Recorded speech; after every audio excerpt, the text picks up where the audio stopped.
From Flourish DX School, this is the Flourishing at School podcast. With mental health becoming a global priority, we are your partner for creating schools where students, teachers and school leaders feel good and function well, becoming the best versions of themselves and contributing to a flourishing world. Welcome to the Flourishing at School podcast. I'm Tamara. Each week, together with my co-host Jason Van Schie, we bring you the best practitioners, academics, and everything in between in order to inform best practice in whole school mental health. So Jason, we're on the road again. I am in Olympia, Oregon, or Washington, one of the two. I'm not even exactly sure because it's been a whirlwind travel day for me. Where are you? Still in Sydney. So even though there's been a week between these episodes, we only recorded the other one yesterday, our time.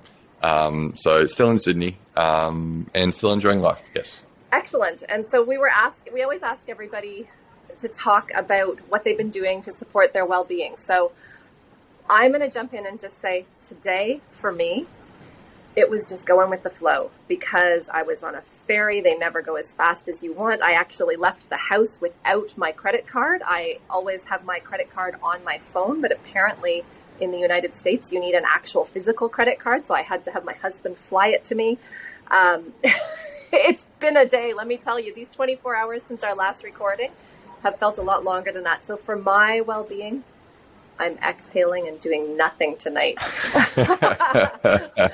So, I'm glad you're going with the flow because that would be very stressful for a lot of people. I actually got a nice message at about 9 o'clock last night and saying, hey, I see you're in Sydney. You're going to catch up for a beer. I'm like, sure. It's only 6 p.m. in Perth. So, usually I'm going to bed about 9 o'clock. So it was like, hey, I'm going to use this jet lag to my advantage for once. So it was nice. So catching up with people still is very good for my well-being. Well, on that note, I'm excited and delighted to be catching up with my friend Dana, who I have not seen since I was in Australia, I think back in 2020. It's been a while. Dana is part of a dynamic duo that has just the most brilliant relationship building group called URStrong. She started, I think, as a fourth grade teacher in Canada. She's a fellow Canadian. And once she saw the complexity of relationships and friendships, she was motivated to create lessons, explicit learnings around kindness in schools. So Dana, I'm going to let you unpack a lot more of that, but I'm so excited to have you here talking about relationships in schools today. You know it. I love talking about all things friendship, and of course, haven't seen you in forever, and it's really great to see you again. And Jason, I just love that you just shared the importance of friendship and connection and the impact that it has on our well-being. So kudos to you for making time for that, and for your friend reaching out. That's what we need to be doing, especially when life is feeling hard and complicated. Friendship ends up being that one thing that sometimes falls off the priority list when in fact it needs to be at the top. Yeah, you're right. It's a conscious thing, right? I remember, February last year, I was feeling quite burnt out and a group of guys were put on a poker night and I was just like, no, I'm too exhausted, not going. Didn't go that month. It ended up being the best decision I made. Because then my wife heard from my mate's friend, oh, where was Jason? And I'm like, why didn't he come along? And Jess is like, no, you really need to make sure you go to those things. It's good for your well-being. Absolutely. And so I use that as an excuse every time when she's like, you're going to poker again? Yeah, exactly. Well, it's good for my well-being. Yeah, remember, it's good for my well-being. No, That's it's right. interesting. Poker I mean, and beer, our first two well-being tips of the podcast. Well, and Tamara, I was gonna suggest wine for you tonight because I'm thinking that might also help with the day that you've had. I strongly agree. Absolutely agree. So, Dana, can you start? I know a bit more about who you are and what you do than Jason does, but I would love it if you could take 5 minutes and just kind of fill us in on career to date.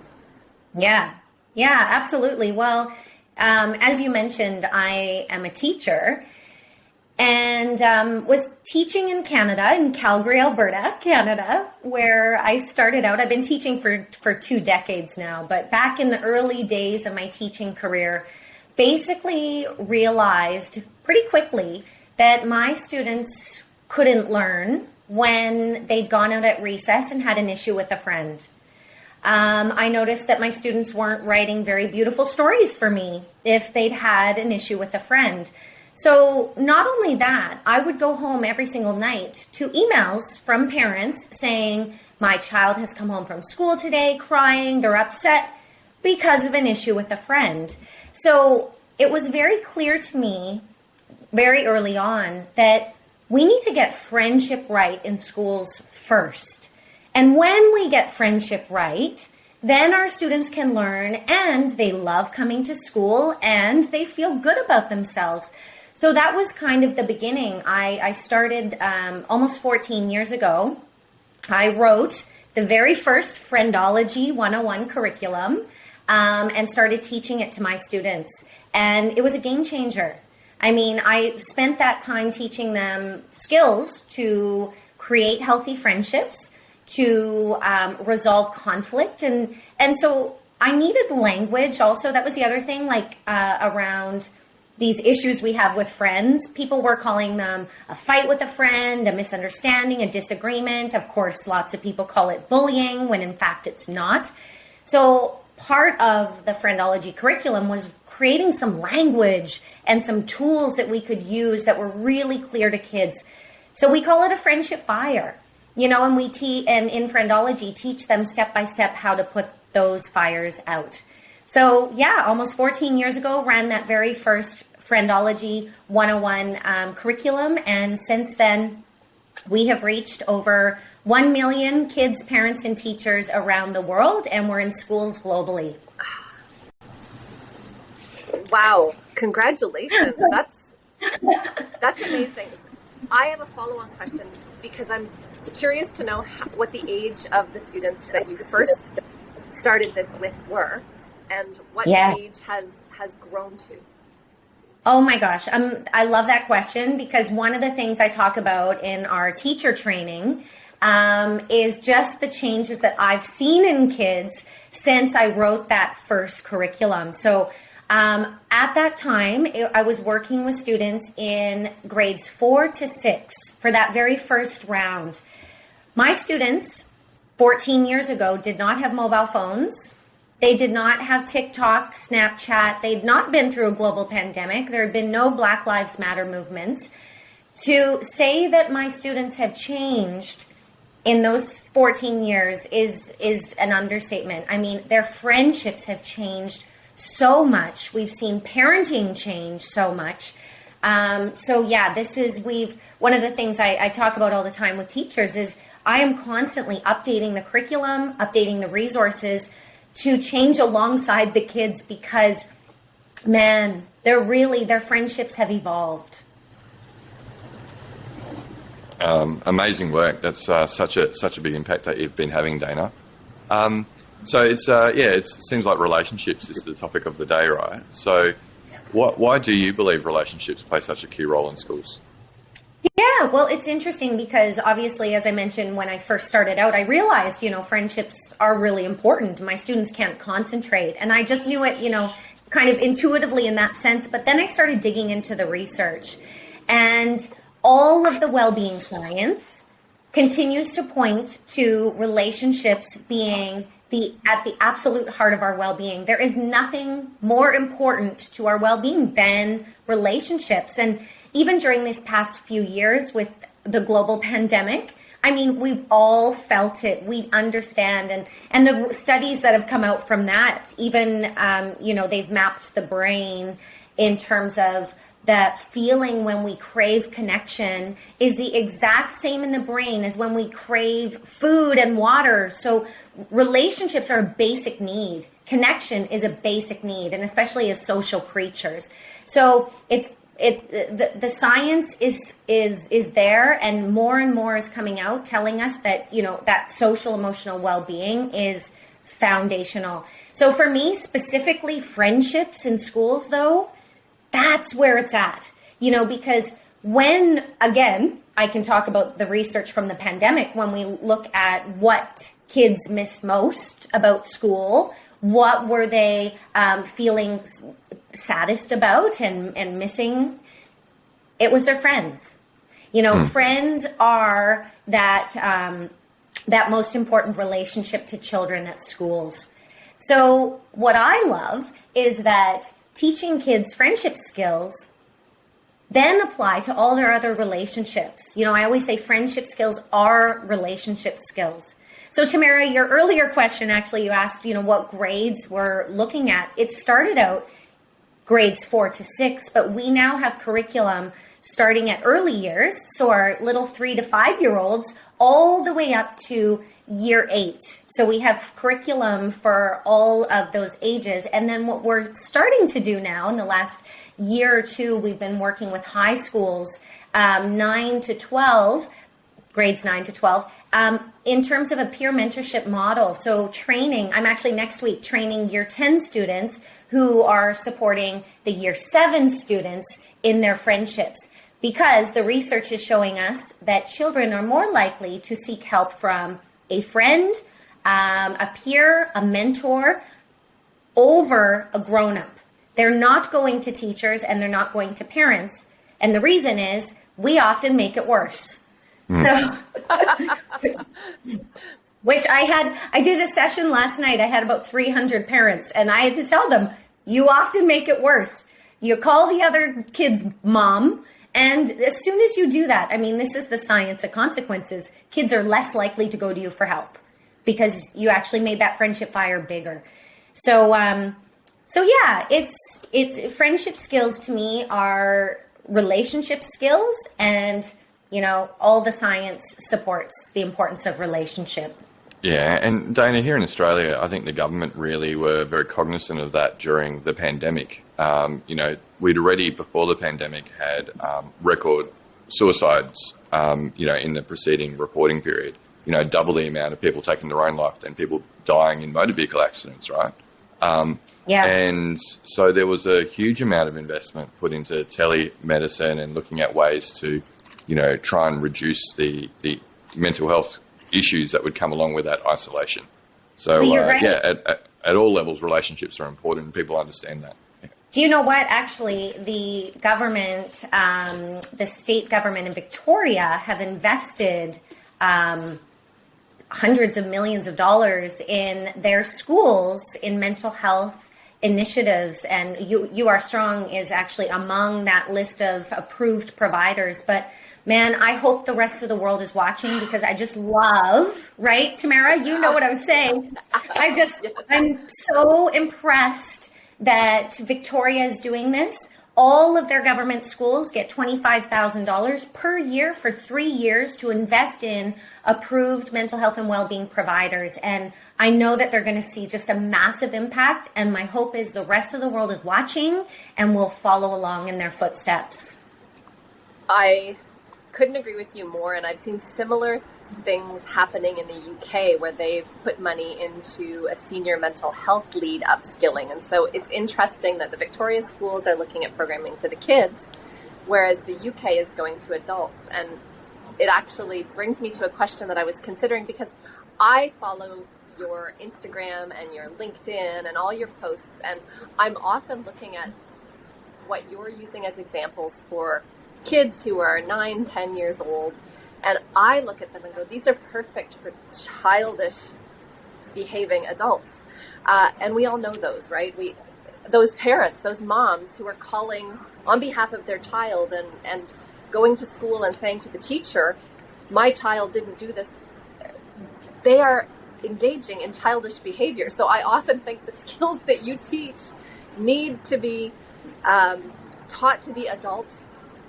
And I think perhaps your mentoring approach is brilliant, because the adults learning how to monitor the mentors in the high school are going to glean some of these tips. So what is the difference between the relationships that students see modeled at school by teachers, where often it's not about relationship building techniques, it's about behavior controlling techniques? And how can we as teachers model good relationship skills when we're in a different relationship, because we're not in a friendship with our student. Can you parse that out a little bit for teachers? Because I've seen teachers confuse it. We all have those teachers that go too far on the try to be a friend scale and they lose control of their classroom. So can you talk about that a little bit? Because I know you are so good with this.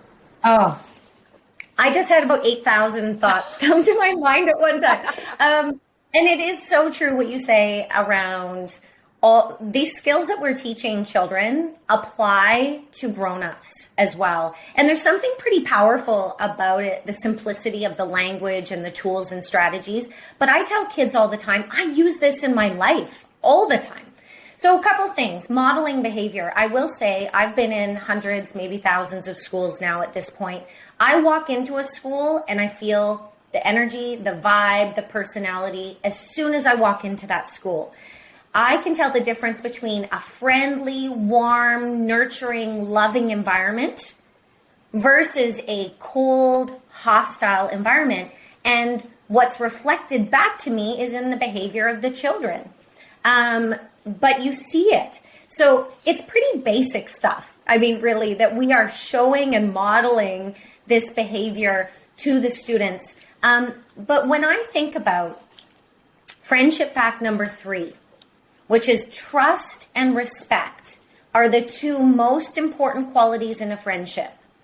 And in our friendology curriculum, we really unpack this with the kids and we talk about, what is trust in action? What is respect in action? What does this look like? What's it feel like?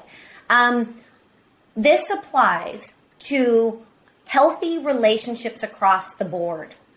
So ensuring that we are setting up our relationships to have this foundation of trust and respect. So I expect that a teacher, a good teacher, a teacher who really understands the value and the importance of creating that relationship, that connection with their students, is showing their student respect. And we know that respect is reciprocal. You give respect to get respect. And that's how it goes. One of the examples that we use in our training is around this idea. I mean, we say to kids all the time, you teach people how to treat you, right? You teach people how to treat you. And so we talk about our friendship fires versus mean on purpose behavior, which is very different. But one of the examples we give is, can you think of a teacher who lets you get away with everything? And you guys are out of control in that teacher's class and you can get away with it, versus a teacher that you wouldn't dare do that with, right? Because that teacher has set that expectation. That teacher has created that environment and created that understanding around what they will and will not allow and accept. And so that's really modeling boundaries for kids. That's teaching kids about healthy and unhealthy relationships. That's teaching students about what we all deserve. And so we all deserve, to be treated with respect. So it all applies, Tamara and Jason, to all of our relationships. And I use those moments. I mean, as a teacher, these are teachable moments, right? When a student, I did this the other day. I was actually at a school in Sydney, and a student said something rude, and I used my quick comeback, which is something that we teach the children when it's mean on purpose. I used my quick comeback and I just stopped the kids and they're all like, whoa. And I just stopped and I said, oh, you guys, what just happened? What did I just use? And they're like, you used your quick comeback. And the student and I, we had this shared understanding. He knew that what he did was not cool. And I know that he would never do that again because I stood up for myself. So I want to tell Jason about this quick comeback, because I honestly think it's one of the most brilliant things I've seen taught. And so this is me, hats off to you. Aw, thank you. With kids, when that amygdala hijack happens, when they're in a social situation where someone has either said something mean on purpose or somebody has accidentally said something that's wounding. And the amygdala is gone, and they right away go to, well, you're not coming to my birthday party, or you're not my friend anymore. And that beast comes out without them having thought about it. Dana does this very cool thing where she helps the kids practice. What did you call it? Your quick comeback. Quick comeback, so that they have this practiced, and when that beast comes out, the quick comeback is an automatic response. It's brilliant. It's one of the best things I've seen happen in schools, and I saw her teach it, and then I saw it used in real time by some of the girls at the school. So it is absolutely a strategy. It's incredible. It is wonderful, and I think even as an adult, it's given me pause. I've practiced setting a boundary and having that boundary setting statement, and I learned this when I was getting a divorce, that I needed to have those, okay, you don't need to answer right now. And I learned just to be able to say, I need some time and space to think about this. And then my second one was, you don't get to talk to me like that. And so those two things coming out would kind of save me from having that aggressive beast show up. And So when you say quick comeback, you're not saying things like, I know you are, but what am I? Yeah, That's not no. it. And that's one of the things we teach them, that a quick comeback, we don't respond to mean on purpose behavior with mean on purpose behavior. Because most kids, and this is what happens, most kids and adults, all of us, when we don't know what to do, when we don't know how to respond, we resort to fight, flight, freeze, or fawn response. Those are very unhealthy responses. When we practice in advance and we have a preloaded statement or a script that is locked in and memorized, then our default setting becomes that script or that more healthy, appropriate response. So when we don't learn these things, though, we resort to the default setting, fight, flight, freeze, or fawn, or the default settings of our parents and the advice that they've given us, which is typically just punch them the next time. I know you are, but what am I? Yeah, exactly. Exactly. So it is really, and that is about empowerment. Ultimately, we feel empowered when we know what to say and we know what to do. We feel disempowered when we have no strategies and we're just fumbling and we're just going on instincts, which our instincts were designed to protect us from serious threat, like, lions and things. Yeah, and like you say, a lot of these skills can be taught, and if you're having to think about it in the moment and you haven't had that rehearsal, then you're not as well prepared to act in a constructive way. And I think back to, active constructive responding, for example, it's something that, some people aren't familiar with and need to practice. All of those things are great. But Dana, I'd be interested in, I can understand how some of those skills that you're teaching and getting kids to rehearse can be really helpful for relationships. Can you give us any other things that you've shared or done within a school that have been really fantastic? Oh my gosh. Well, so there's so much more to our curriculum than just obviously putting out friendship fires and responding to mean on purpose behavior. I mean, conflict is an aspect of relationship, but we also teach them about creating friendships, making new friends. And so they learn how to introduce themselves. So from those very awkward new first moments.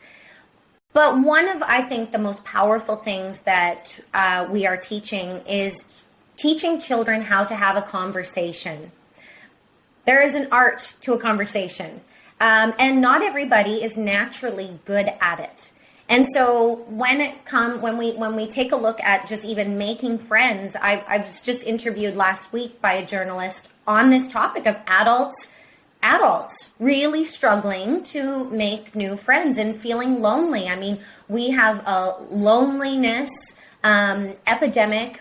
Some countries reporting 1 in 3 of their citizens, so a third of their citizens, are feeling lonely. We know that Gen Z, our youth, are actually reporting among the highest levels of loneliness, in addition to, of course, our aging population. So loneliness is a massive issue. So we need to teach people how to create connection, because it's not normal and natural for all. Plus, with our online world, and of course we're on our phones and digital, blah, blah, blah, people are hiding behind these devices and not making those meaningful connections. And when Barbara Fredrickson and her beautiful, wonderful, amazing research on positivity resonance And this is like that feeling that we have when we connect with someone, and it's like superfood. There's nothing better for our well-being than those moments of connection, or Jane Dutton's research on high quality connections. So it is about teaching kids also how to form those initial connections. It's interesting. It's interesting. Yeah, go ahead. Because adults, I think, not only post-pandemic, just in general, these aren't skills that we were taught. Some of us acquired them along the way. And I was listening to a neuroscience podcast with Gillian Sandstrom recently, and she kind of does an adult version of what you do. And she said, I never thought this would be a job. I was just an introvert who didn't know how to make friends. And as a scientist, I went out and started doing experiments. And then these experiments became courses because people came wanting to be experimented on because they heard it was a great way to make a friend.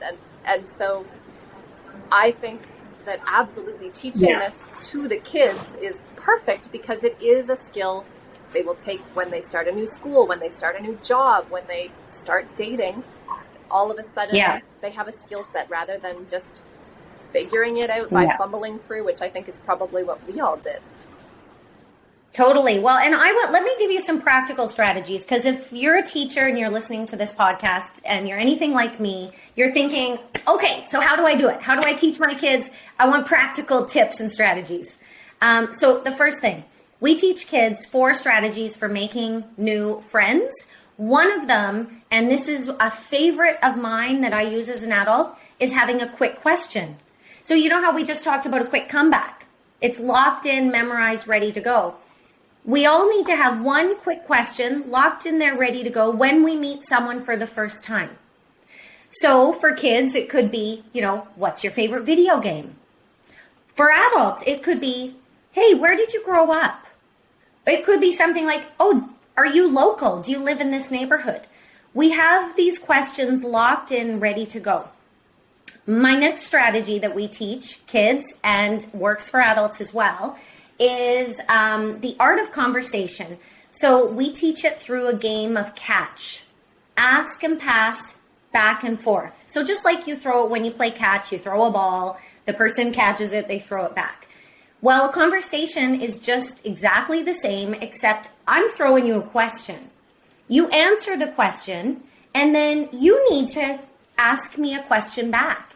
If you don't ask me a question back, that conversation is over, just like the game of catch. And how many of you have talked to somebody and you feel like you're talking to a brick wall, right? You keep asking them questions, they answer it, and then you're like, oh, back in that awkward moment again of like, so what else? So the art of conversation is something that can absolutely be taught. Children are really good at it once they learn and they start practicing. And then, of course, always the goal when we have a conversation with someone is to find something in common. Because when we find that commonality, that game of catch gets a whole lot easier. We go back, oh, do you have kids? Oh, you do have kids. Me too. How old are your kids? Oh, wow, you're 12. All of a sudden, we find that connection. And that is where a new friendship begins. Yeah, that's great advice, Dana. I can see that, again, working really, really well with kids. I've got to try some of these tips out with my own kids, I think. But what about something that maybe hasn't worked as well as what, you would have liked? With a lot of our guests, right, they're pretty much on the cutting edge and they like innovating and they like trying out new things. And sometimes we learn from failures. So is there anything that you've tried that you would suggest to people don't try because I've tried it and it doesn't work? Yeah, lots of things. Well, that's life for you. I'd hope so, right? We can learn very quickly by failing. So. Yeah. Oh, totally. I would say, I could go into so many things. The first thing I'll say that doesn't work is telling kids to just ignore it. Just ignore it, suck it up, play with someone else. It's not a big deal. So I'll tell you that I did try that initially as a teacher working with my students. That doesn't work. So that was the, inspiration for the friendship strategy. But in terms of actually teaching a friendship strategy and supporting students, one thing that does not work is with older kids, role playing. So older kids, as much we know role playing is effective, isn't it? I mean, we know that when we practice it, we know what happens in the brain, clearing the neural pathways. I mean, it's just one of the best things. However, older students would rather die than be in a class and have to role play and act this stuff out with their friends. This is something, I mean, I'm talking about with teachers all the time, but this is the art of teaching now. To find clever, creative, impactful ways to get these lessons to our students and these learnings in a way that feels comfortable for them, in a way that really resonates with who they are. So our Friendo Leader model that I was kind of talking about before, where we are training the older students in the language and strategies. We're kind of saying, it's not for you guys, but you have to learn it. It's not for you. You need to learn it and understand it, but it's for them. But you just have to, because you're going to teach it. We know teaching is the highest form of learning, isn't it? So this is I'll tell you, this has been an absolute game changer to train the older students in our language and strategies to support the younger ones. But guess what happens? They lock in all the learning, all the concepts become just part of their friendship literacy as well. And so they're naturally applying it to their relationships. So that's just, a couple examples for you, Jason, but so many. Learning constantly. Yeah, no, that's a great flip. This doesn't work, but this does.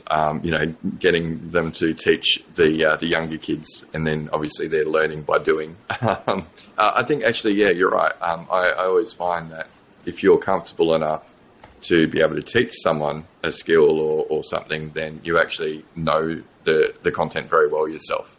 Well, exactly. And I guess, yeah. Tamara, I know you're very familiar with the PERMA model, but that's where we get into meaning and purpose, right? So we actually have a school in Australia who have a group of students who are struggling academically. They're not coming to school, very disengaged. And so what they're doing with them is making them friendo leaders. We now have purpose, we have meaning, and we know the impact that has. And then now, and it's all centered on relationships and supporting. So, it's working brilliantly. Yeah, terrific. That's fascinating. I think Jason and I were talking recently about the fact that Martin Seligman has recently focused a little bit more on mattering than meaning. And we both agree that this is just when you take that internal meaning and purpose and focus it out for the greater good. And people feel good when they're helping. It's almost impossible to be helping someone else and simultaneously feel negatively. And so I think this is where you look at PERMA. And if you took the R out, you can see all of the aspects. So you get positive emotions through relationships, you get meaning and purpose, you accomplish things, you are engaged. And so it's kind of of course we start with relationships. Exactly. I totally agree. And even if you've looked at Ash Buchanan's benefit mindset, I think that is brilliant. And the way that we all need to be, I think it is natural for us actually to be moving through life with this benefit mindset. So rather than, so for your listeners, if they're not familiar, we know a fixed mindset versus a growth mindset, but a benefit mindset kind of takes it to the next level where we're not only looking at how we can grow, it's about how we can help others. How we can make sure that everything we're doing is kind of for the greater good. And so, it just combines all those beautiful elements of flourishing. I love that. And it brings me very nicely to a question that I like to ask all of our guests. And I'm very excited to hear how you answer it, because you are definitely looking through a slightly different lens than any of our guests to date. And so what I wonder is, if you go into a school and it is fully immersed, it is a URStrong, it is a friendship functional school, how would you know walking in? And you described before the energy kind of going between two different types of schools, that one feels one way and one feels another way. So certainly there's that energetic piece. But what would this school look and feel and sound like if everything went right relationship-wise?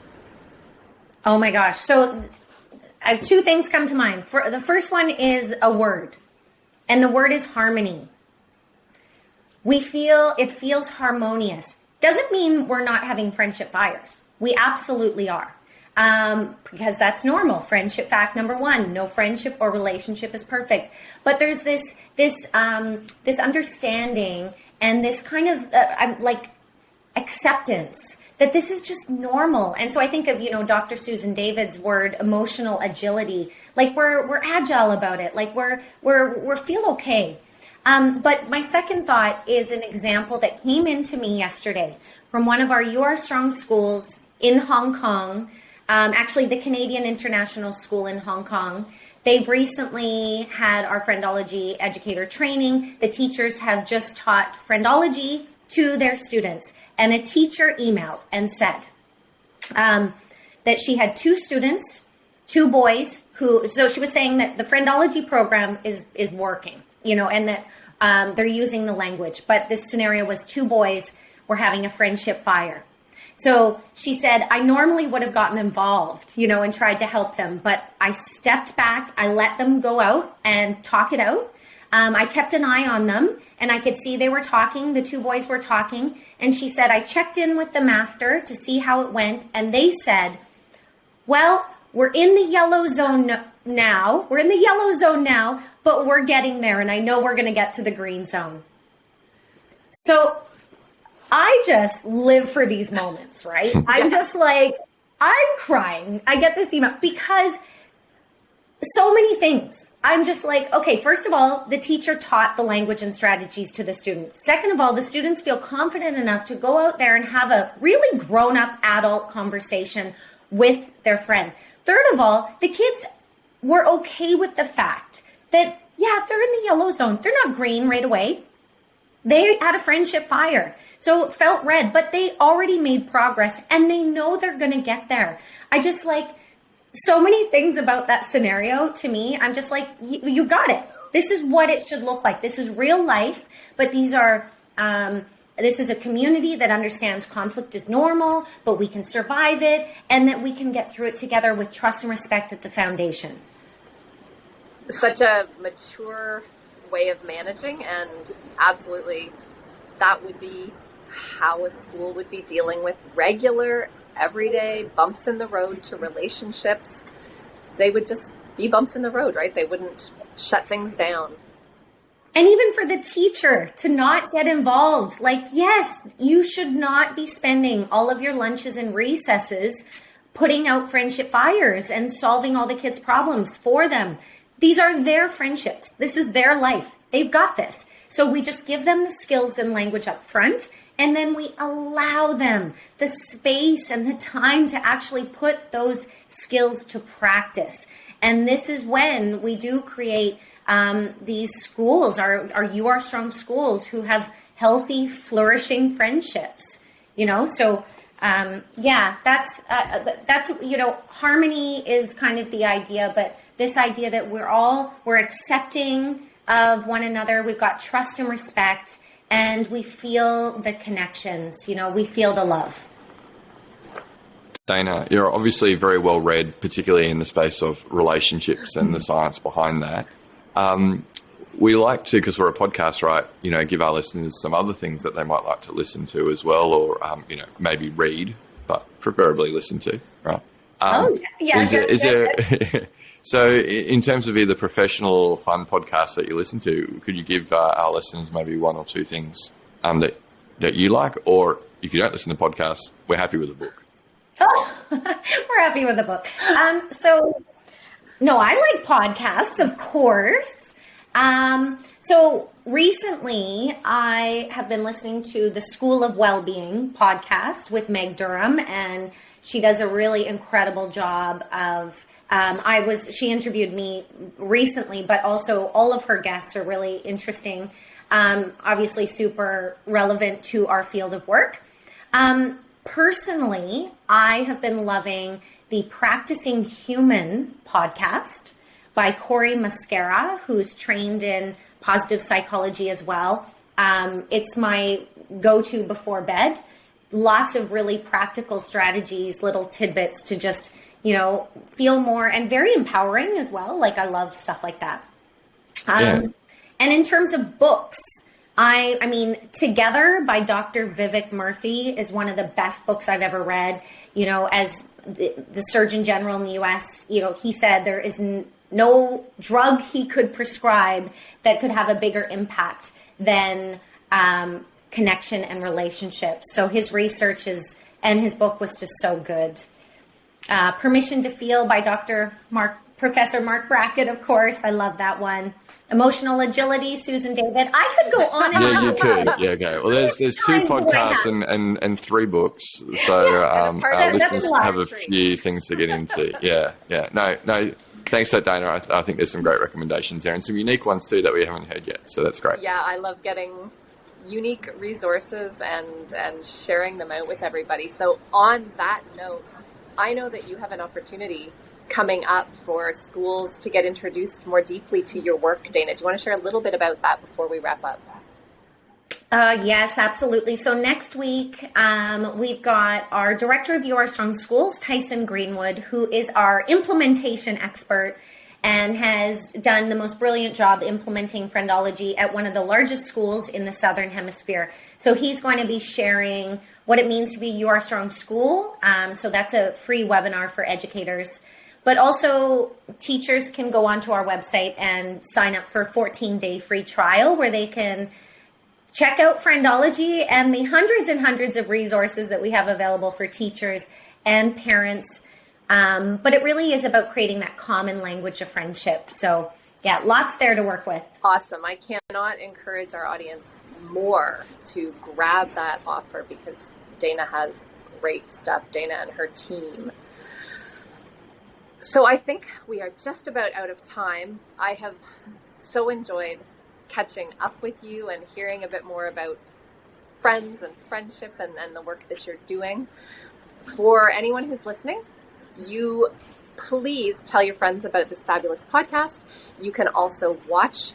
You don't have to just listen. You can watch us because look how awesome we are on our Flourish DX YouTube channel, and you'll find actually all the Psych Health and Safety podcasts over there as well. Jason and I are very active on LinkedIn, and I know, Dana, you're on LinkedIn. What other social feeds? Where else can people find you? I'm on all the things, All the Instagram, all the things, the Instagrams and the Twitters. I don't do the TikTok, and so many students have been asking me to get on there to do that, but gosh, you got to draw the line. Get rid of Twitter and add TikTok. Yes, well, Twitter is where I learn about, articles and the latest research. But yeah, I'm on the LinkedIns and the Instagrams and the Facebooks. But, who knows what's next. So audience, catch up with us all there. We are all communicators. We're happy to talk to you. And I think that's it for today. We look forward to catching you all on our next episode. And until then, keep flourishing at school and in life. You've been listening to the Flourishing at School podcast. To stay up to date with the latest on whole school mental health, follow Flourish DX School on LinkedIn and subscribe to the Flourishing at School podcast at www.flourishingatschool.com.